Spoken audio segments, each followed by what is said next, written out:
Let me show you the best way to get your carpets nice and clean. The first step is to thoroughly vacuum the carpet before we start wet cleaning.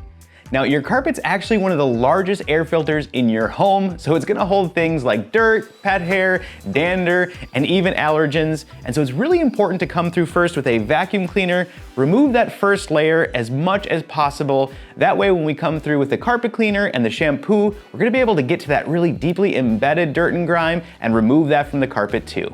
If you do have more of a shaggy, kind of high pile carpet, I do like to recommend that you vacuum the room in a 360 pattern.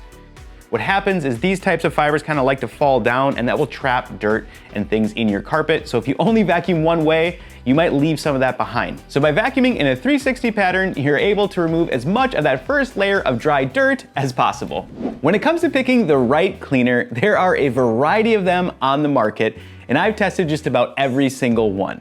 The two that I like to recommend are these ones here. The first one being Ultra Pack from ProChem. Now, my family and I actually use this in our professional carpet cleaning business locally, and we think it does an amazing job.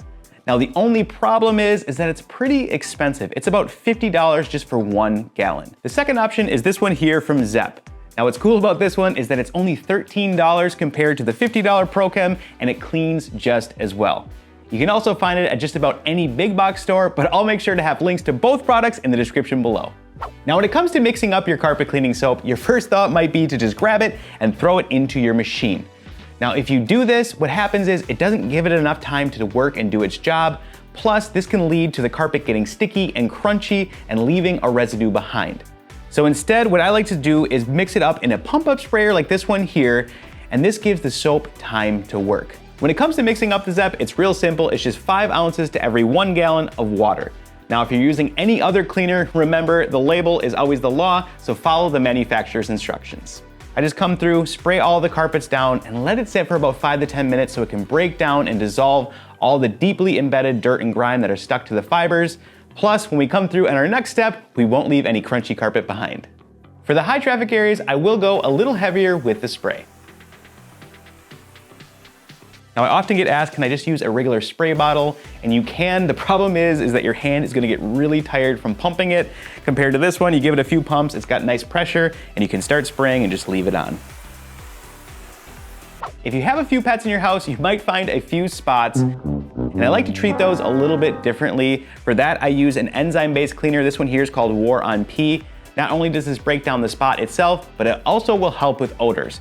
I actually have a full step-by-step guide on how to clean up pet and pee spots, so check that out. I'll have a link down in the description below. So now that the carpets are nice and pre-treated with our cleaner, there are a few things I like to mention when it comes to using your carpet cleaning machine. And these things apply no matter what machine you might be using at home. Personally, I love the Hoover Smartwash here. I've been using this for years and I think it does a really good job. So if you're in the market for a new machine, definitely check this one out. I highly suggest it.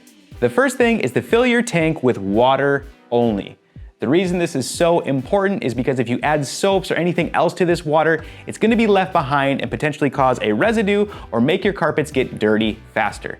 So when we fill it with water only, this not only flushes all the dirt and grime that's stuck to the fibers, but also the soap too. The second thing is to go at a nice slow pace with your machine, kind of like you're vacuuming, but the key here is you wanna let it do the work.